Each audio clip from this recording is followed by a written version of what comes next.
After a year on the road, I thought I'd get tired of traveling.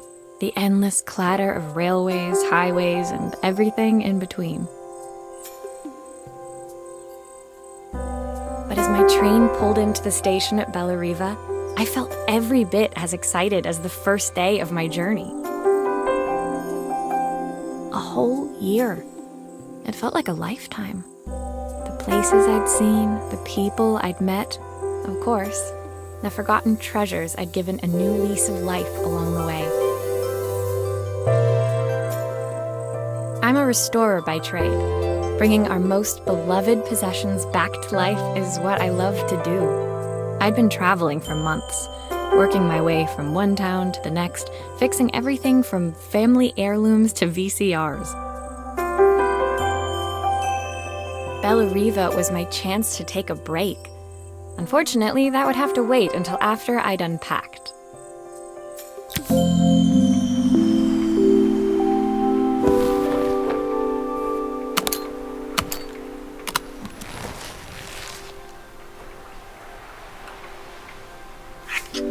Looking forward to taking more close-ups of my fingers with this. My favorite overalls. These will never go out of style. The tools of my trade. No hope of restoring things without these. My parents took this after I made my first repair. Seems like a lifetime ago. I'll hand these out once I'm settled in. Fingers crossed they get me some work.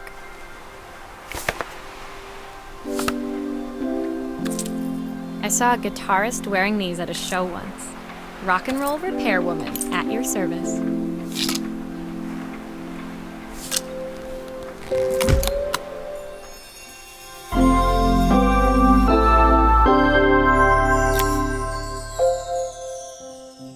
Finally, I'd made it to Bellariva.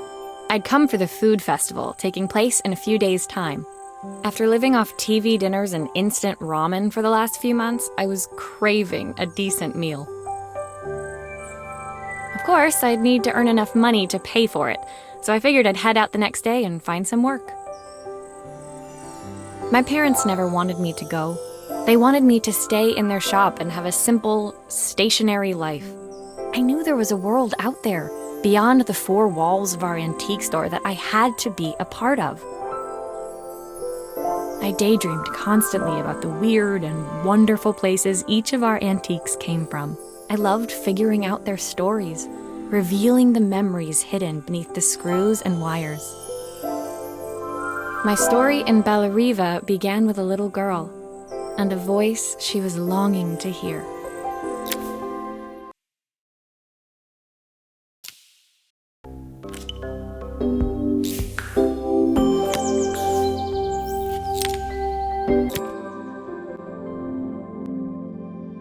It was my first morning in Bellariva, and I couldn't wait to leave my hotel and explore. It was a quiet town, its streets and alleyways basking peacefully in the hot morning sun. In the main square, meanwhile, preparations were underway for the festival in a few days' time. As I handed out my flyers, I wondered what the people of Bellariva would need me to fix. So far, everything here seemed perfect. I was starting to worry I'd made a mistake when I felt someone tapping me on the back. Hi, I'm Izzy. Do you know how to fix things? It was a little girl, maybe 7 years old, who must have gotten hold of one of my flyers. She rummaged around in her backpack until she hauled out a battered red cassette deck. My tape is broken and I can't make it work anymore. I tried to fix it myself, but there's this metal thing in the way. Can you try?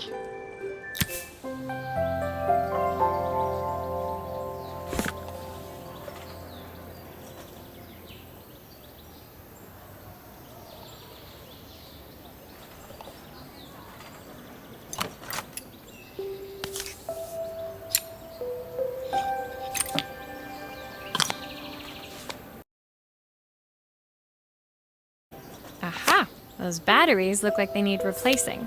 Luckily, I have some spares.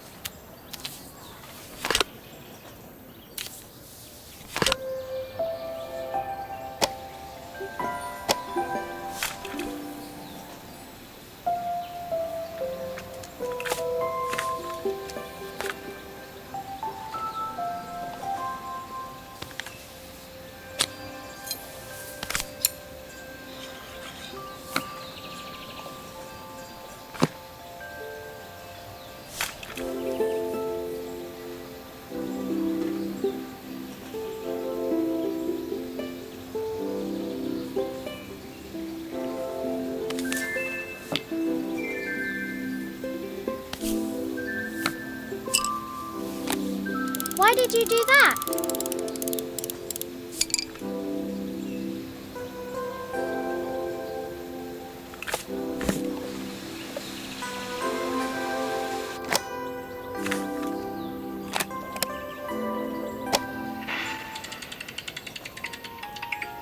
Will you dream a dream for me?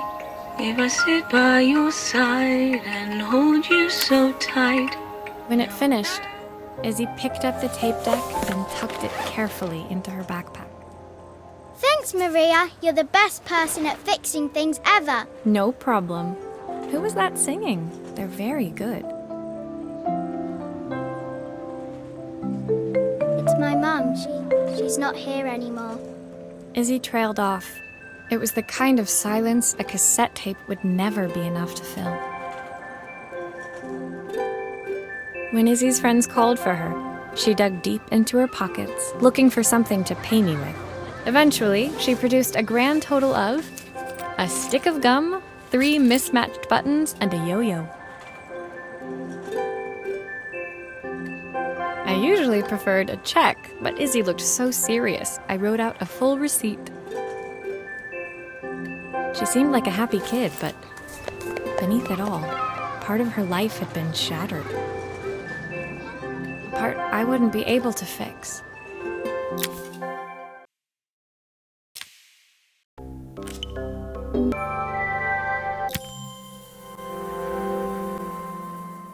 My first repair complete, I spent the rest of the day doing small jobs in and around the square.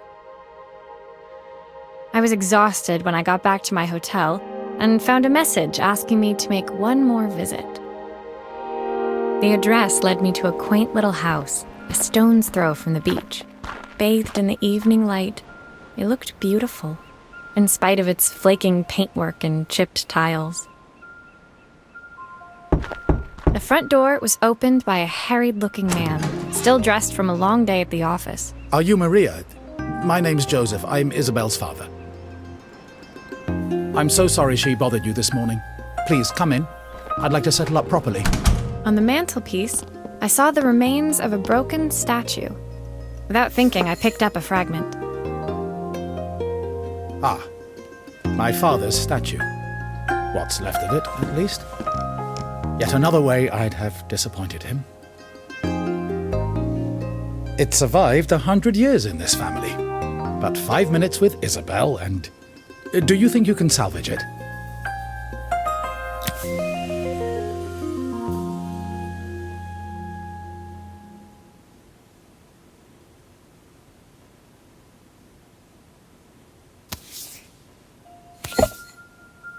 Will you be able to see the glue afterwards? I don't want people seeing the cracks.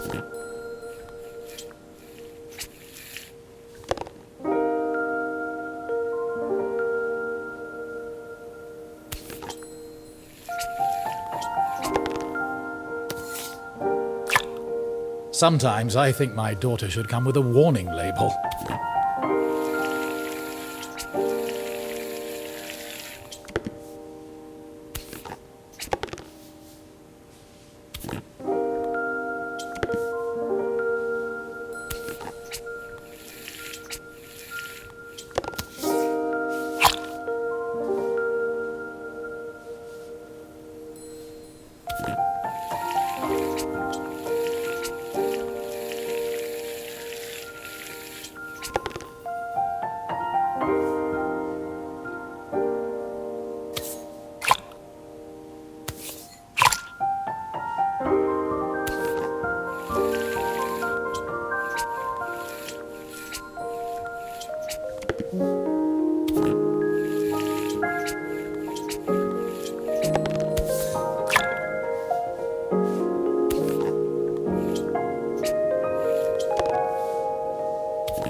Is this glue really strong enough to hold everything together?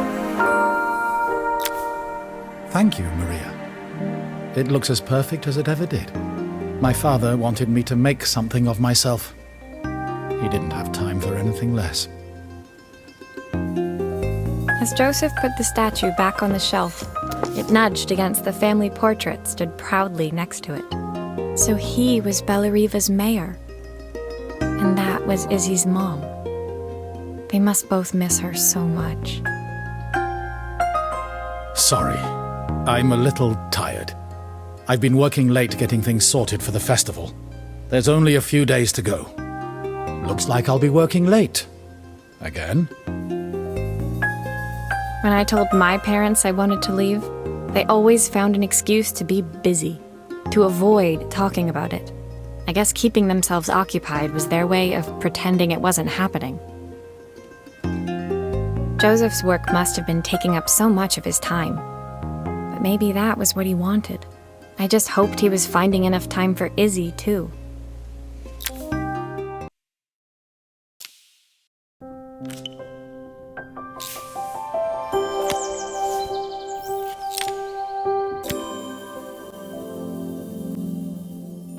My second day in Bellariva dawned bright and clear. Another beautiful sunny morning. Walking into town, I passed cafes overflowing with customers cradling their morning coffees. I stopped, breathing in the smell of roasted coffee beans and freshly baked pastries. I was about to go inside when the owner of Carmen's, the cafe next door, stopped me. Hello, Maria? Were you here yesterday handing out flyers? I have a job for you. Her place was petite, tucked between its competitors as if hoping they wouldn't notice. Judging by the empty tables inside, though, her potential customers hadn't noticed it either. It's a bit slow today, but we're just getting started. I'm sure it'll pick up soon. As Carmen chatted, she walked over to the counter and returned with an old rotary phone. At least I've got plenty of time to practice my recipe for the festival. It's a new special I've been working on. I was hoping to call my sister for some, seasoning tips, but it won't connect. Can you see if you can figure out what's wrong?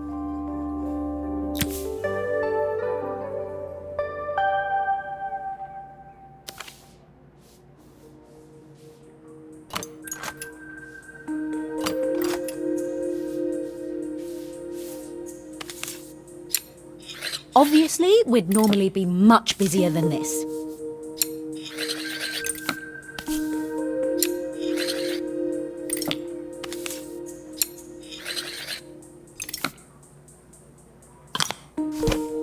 You can fix it, can't you? I can't afford to replace it.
Looks like this new circuit board is all hooked up.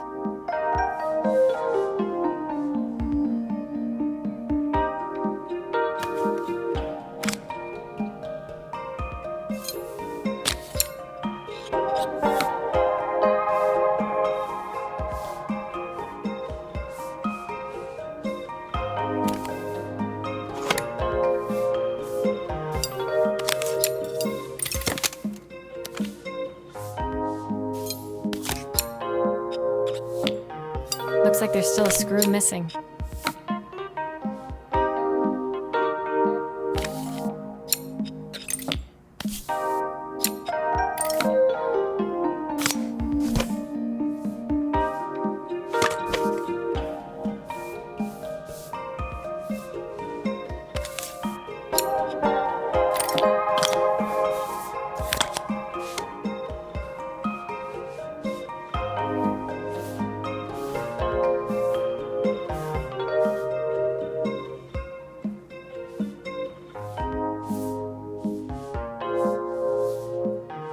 There's still a part I need to attach. Where does it go?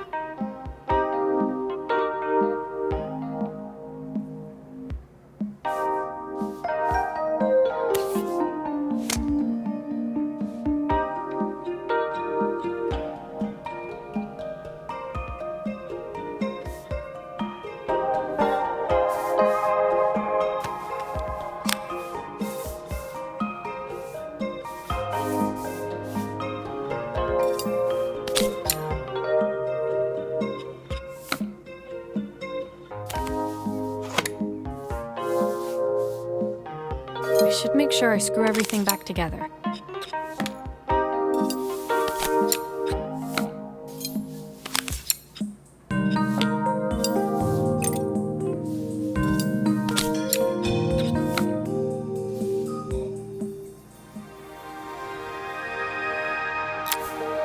When I handed the phone back to Carmen, she seemed almost reluctant to take it from me. So it's all working now, is it? I don't have to leave it to dry or let it cool down? Nope, it's ready to go. It'll be ringing off the hook in no time. That's if I can pay my phone bill, anyway.